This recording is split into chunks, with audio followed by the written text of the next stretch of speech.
So good evening or good afternoon, depending on where people are. We're hosting this conversation today to hear the latest from Maysa Jalbout, who is currently visiting Moldova's border with Ukraine. This is alongside Education Cannot Wait. So she's out there meeting with Moldova government officials, schools and communities who are responding to the growing number of refugees coming from the Ukraine, many of which are, of course, children. For those listening who aren't familiar with Maysa, she's a senior advisor for Theirworld on education and emergencies. She's a non-resident fellow at the Brookings Institution and special advisor to Arizona State University and Massachusetts Institute of Technology. Maysa also wrote Theirworld's report into finding solutions to Greece's refugee education crisis. This was following a field visit to Greece in December 2019. Speaking to Maysa will be President of Theirworld and Executive Director of the Global Business Coalition for Education, Justin Van Fleet. Justin has, of course, travelled on many similar missions himself, so I will hand over to him to lead the conversation this evening. Great. Thanks, Derek, and thanks for bringing us together on Twitter Spaces. Maysa, it is a pleasure to speak with you. I am here at our offices in New York City, and you're on the border of Ukraine and Moldova, where you've spent the past several days meeting children and youth who are refugees, looking at the education crisis. Maysa, what are your first impressions about what's happening and what's taking place? What is the mood in Moldova as we speak in terms of the crisis? Hi, Justin and everyone. Thank you so much for taking the time to speak to me today. It's been a really intense few days, and I've learned so much about the crisis unfolding here and really eager to share it with you all and with the world. As we all know, this is one of the fastest unfolding crises in the world for all Ukrainians, but especially children. There are about 100,000 Ukrainian refugee children here in Moldova. Half of them are children. So we're talking about 50,000 children. And so this is obviously having a very traumatizing effect on them, not only because they've witnessed so much violence, they've also been separated from their families, most often their fathers and other male figures. And they're here primarily with their mothers. My impression is that, as you know, Justin, I've worked in many refugee settings. My impression here is the Moldovan people have been incredibly welcoming. They have taken Ukrainian families into their homes. They have raised funds, mobilized goods and services to support them. And very importantly, I'm here on behalf of Theirworld to ensure that they also get access to education. And one of the things that has really struck me is how welcoming the government and every level of government, including schools themselves, are to Ukrainian children. And so we've had wonderful meetings and happy to talk about that a bit more. But one thing is that this has started to unfold in February, so it's been only a few weeks. And while the response has been extremely positive and very welcoming, the fear is that many more refugees, as the crisis in Ukraine unfolds, will be coming through Moldova. And this will, of course, be incredibly difficult to Ukrainians, but also for Moldovians. It's one of the poorest countries in Europe. It's not part of the European Union. They don't have many resources. It's only about 2.5 million people. So you can imagine that the ratio of refugees come quite high, and this will overwhelm the system here. Those are my first impressions, but of course, I'm really happy to talk to you about more of these areas as we go along. Great. No, and that's really interesting, Maysa, to hear that there's this incredibly welcoming spirit in Moldova at the moment, because as you mentioned, it's not always what you see in the instance of a refugee crisis with populations coming across one border into a host country. And as you mentioned, the numbers and the scale and the potential for this conflict to continue to grow in a country which is of a relatively smaller size compared to some of the other neighbors. What has been the government response so far? I know you've mentioned you've met with the government over the past several days. What is their official position on refugees, especially when it comes to children and their education to date? Well, again, it's quite incredible. And as you mentioned, this is not the response that we often see in countries who are receiving refugees. The response here from the government at every level of government, we've met with the Minister of Education, the chair of the Parliamentary Commission that oversees education, the advisor of the President on education. We've gone to schools, to met with municipal officials, and everywhere we went, there was this resounding welcoming approach to taking Ukrainian children into schools, to offering them the services and the support they need to be able to integrate. And this is absolutely a great start, and it helps the international community not only to be able to work alongside them, but also to hopefully bring in the assistance needed so that they're able to deliver on this welcoming approach, because they do need assistance. They're not going to be able to integrate all 50,000 children that are currently in the country, let alone if more come in, without extensive international support, both financial and technical support on the ground.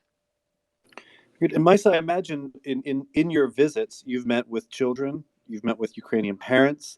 What are they saying? What are you hearing from these refugees themselves in terms of their aspirations and currently what they're thinking when it comes to education and the support and services they may need? Yeah, Justin, I think it's the highlight of the trip here is meeting with Ukrainian families, mothers and children, and just hearing them talk about um, their commitment to the safe children.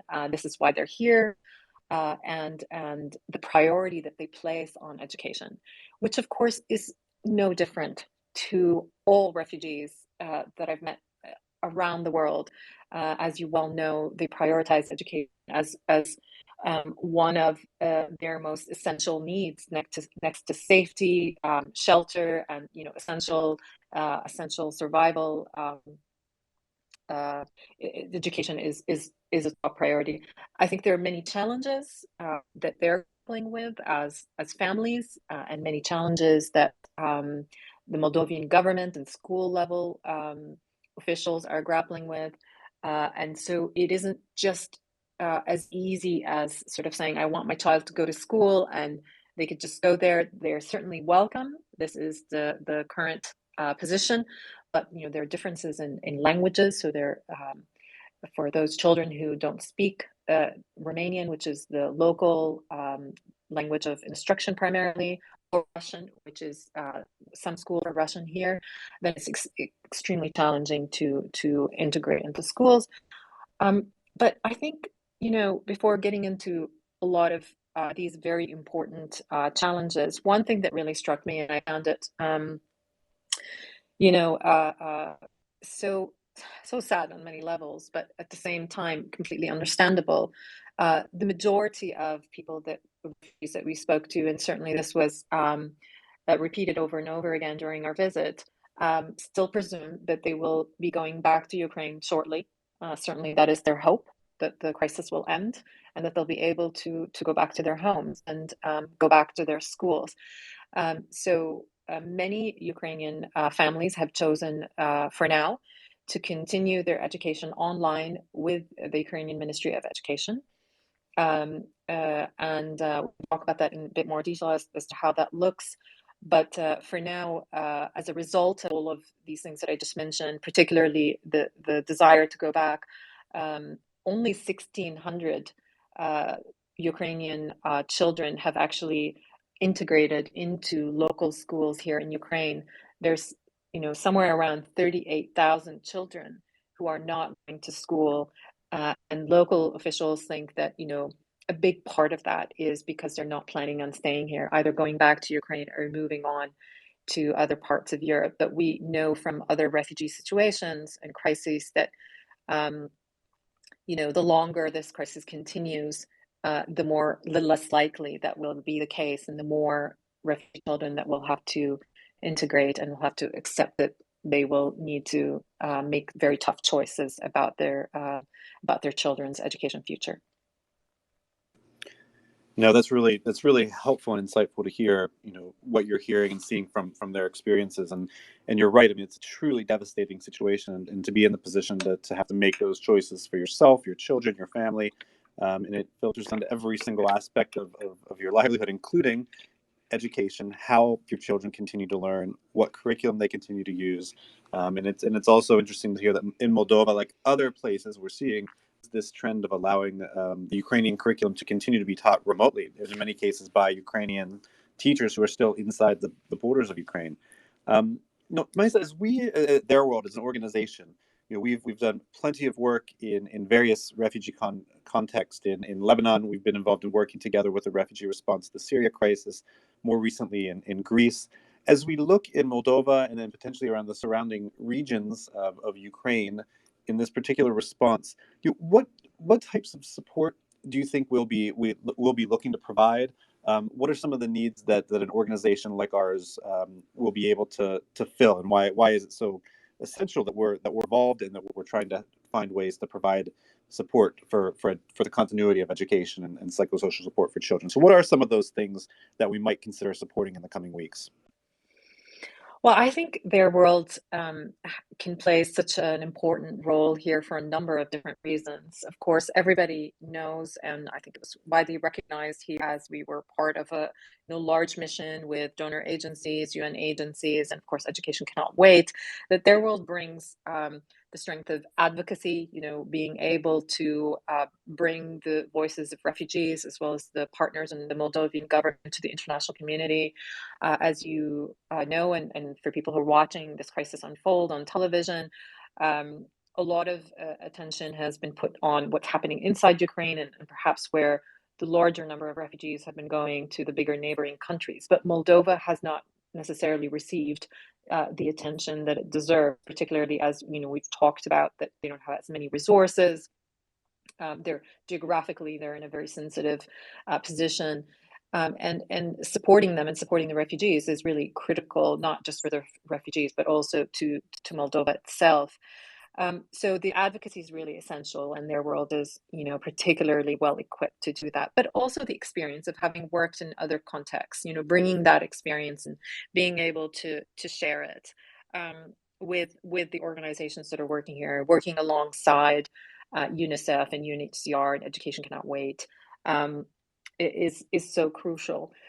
But like in every emergency context, many organizations, for a variety of different reasons, can provide very specific type of support that may only go to government or may be channeled for very specific things. I think what Theirworld can bring to the table is some flexibility that others may not be able to have. So you're very well positioned to work with the corporate and philanthropic sector that want their contribution to be very nimble, delivered very effectively and quickly. You know exactly where to put it and how to channel it. But there are very specific things that they're looking for that I think Theirworld can have a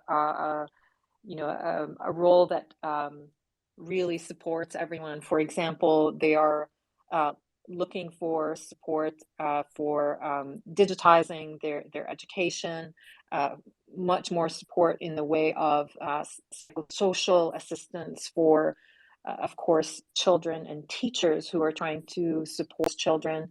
Um, and I mean, I can go on, but I don't. We haven't had a chance to debrief yet, Justin. So I don't want to put too much on your plate. But I just think this is a very important context for Theirworld to be active, and it is very welcome.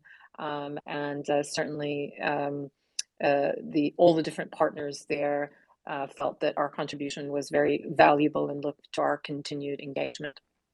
That's great. And Maysa, maybe just to round out the conversation with just one final question.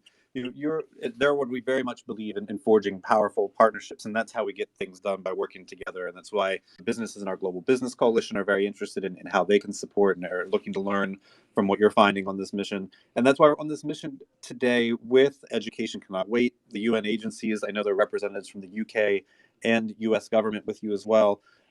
From that perspective, I know there's also announcements that are coming out from both of those organizations, including Education Cannot Wait, of additional support, which is fantastic. Why do you think it's important for these missions to take place? What is it that, as a group, as a group of partners traveling to Moldova to specifically look at refugee education, what is the message you're trying to send, and what is the purpose of this today? Maybe just to sort of round out with that broader sort of vision and what you're hoping what signal this is sending. Right. Well, I mean, I think I'd love to share with our listeners. Theirworld was one of the founding member organizations of a global fund called Education Cannot Wait. It's relatively new, but it has had a very massive impact on increasing access to education for children who are emergency and conflict zones and who are displaced. And the idea of us all coming here with Education Cannot Wait and being hosted by UNICEF and UNHCR and the donor agencies is that it sends a very strong signal to the host country that the international community cares about ensuring that education is part of the emergency response. It's not something that we want delayed, because we know from experience that families prioritize it, and we want to make sure that every child ideally has access to education within the first 30 days. And we already know in the case of Ukrainian children that for too many it has been too long already. So coming here was sending a signal to the government that we're behind you, that we want to support you, a signal to Ukrainian refugees that we will prioritize this as part of the international response, and of course being unified in our approach. So we were all here on a fact-finding mission there. We shared our conclusions together. We have a common statement coming out, sharing our common priorities that reflect, of course, the government's priorities and the organizations working on the ground, like UNICEF and UNHCR, and a commitment to continue to coordinate as we go forward, and of course to ensure that we're able to bring enough attention to raise the amount that is required to assist, not just in the short term, which is of course essential, but as we know, these crises last longer than any of us hope, and so that hopefully we will be there with them every step of the way. Already UN agencies are galvanizing and bringing more staff onto the ground to help with the rollout, and more will be required very soon. Good. Maysa, I know it has been a very long few days for you. It's late in Moldova, but thank you so much for reporting back and being with us here today to share on Twitter Spaces what we're finding out from this mission. So thank you, Maysa. And to wrap it up, that was Maysa Jalbout. She's the Senior Education Advisor at Theirworld, and she's reporting to us live from the border of Ukraine in Moldova, where she spent the past several days on a UN mission with Education Cannot Wait to look at the situation for refugee children's education. Maysa, thanks so much.